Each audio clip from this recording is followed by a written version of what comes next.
linisan ko tong ating greenhouse mga loves kasi parang gubat na talaga, and then we need to plant all this, yung mga nabili natin, yung kamatis, yung pepper. Hala, may kumakain sa pepper. Ay, naku naman. Right, let's go and do this.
Ito na mga loves, natanim ko na sila, yung mga kamatis natin. Ito, kailangan ko na itong itanim kasi sobrang laki na. But yung, ano natin, yung eggplant, what else, yung Chinese cabbage natin at yung petchay natin, medyo maliliit pa. Kaya, hindi ko muna sila itatanim. Magkakapila muna kami. Wow mga loves, kasi mainit. It's good weather today, to be fair. Nandoon si Mr. Mga Palangga. Mag-isang nagsiswimming. Tingnan nyo naman, naglalaro sa tubig. Naawa ako sa kanya mga palangga kasi niyaya niya ako mag-swimming, pero sabi ko, meron akong dalaw, which is meron naman talaga akong dalaw. Hindi ako nagsiswimming pag meron ako kasi, ayoko magtampon-tampon. Ay, naku naman, hindi ako sanay dyan. Can he see me? I don't think, oh yeah, he's waving.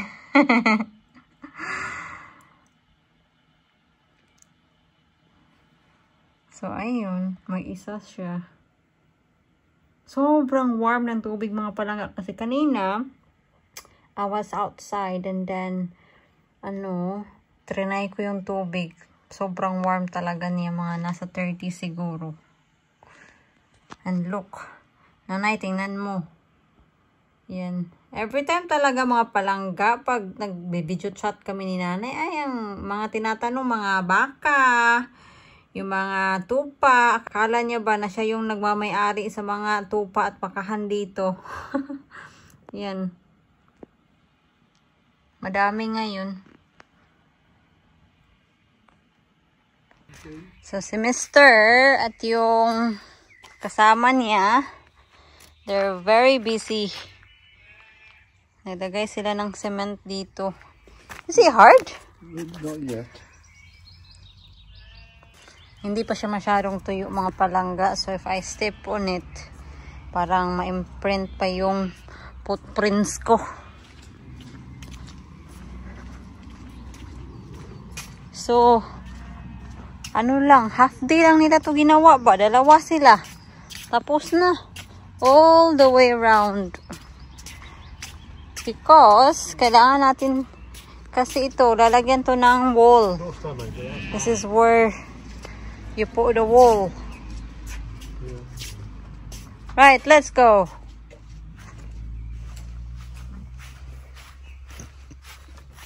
Honey, I need a... Miracle. Here. What? I need a string so that my grapes can climb. Tingnan nyo mga loves, ang daming grapes. Look, look! Mayroon tayong grapes. Yan, Do you know something, darling? It'd be best if we sent it that way. Because if this goes over top of these... Oh yeah, send it over this way. So I need... We can make it go over there, can't we? Yeah, please. It grows so rapid, isn't it? Look at all the grapes. See that glass of wine there? A glass of wine, yeah. Yeah. This is put into a separate pot. Yes. Right, I'm just gonna water them. Yeah, that's dead. Yeah, there's few of them, mga loves. Yung tinanim namin ba? Nung nandito si nanay. Yung ibang laurel namatay. This isn't doing so well, is it? Honey, it will be okay. No, but there's nothing coming out of it. There is, look. Where's new? You see, there's a new growth. These are growing. Yeah, just give them time. What are you giving them time? That's actually growing. So where are you gonna put the bunking? Well, Here? I'll go from this corner here. And put it, mound it like that. Below. Okay. Because I think, unless it's the wind what's done it, but I have a feeling. But you know what? Can I have the end of the bunking to put my blueberries? Why? Please. No good on that. Huh? I want my blueberries to be in there. Please. Yeah. Because it's draining properly, you see, I think. Yeah, kasi ditong area na to mga loves, yung lupa talaga sobrang maputik, sobrang wet niya ba. So to the point, hindi na nade-drain yung water. Ang daming bulaklak nito this time, ha? Sana mamunga to or they will become fruit, all of them.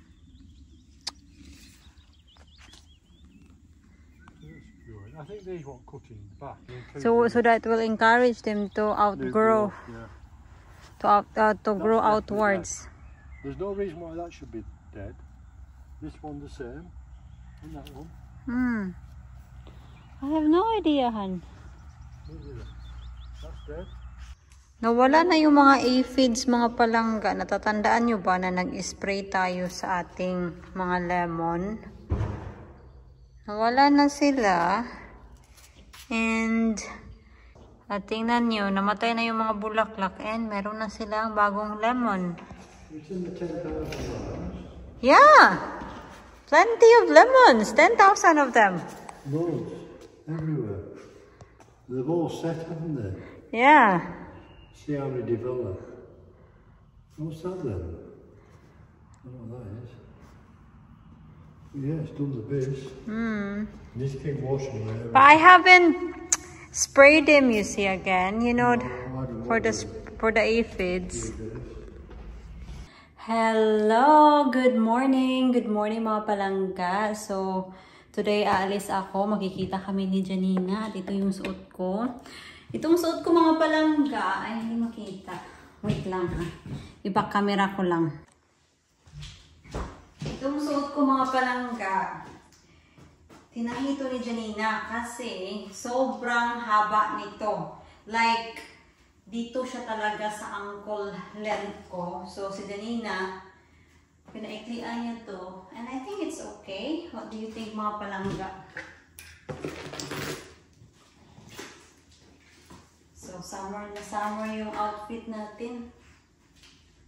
I don't know. Hello! Oh yes, we're looking very summery today. Very summery. Yeah, Yes, this is Janina's dress. What do you think? Is it okay? I think it's too big for you. It's too big. It's okay. No, it just doesn't fit you. How you know where your clothes? It just doesn't look right to me. Does it not look good? Does it not look flattering? Looks okay. Does it not look flattering on me? Like, I think it looks okay. No, seriously, do I look ridiculous? You don't, but it doesn't. Just so you're not. Si Mr. hindi siya convincido kung yung aking outfit bagay ba sa akin. Pero I think it looks okay. Whatever. I will wear this kasi I don't have time to change and I need to go. So, whatever.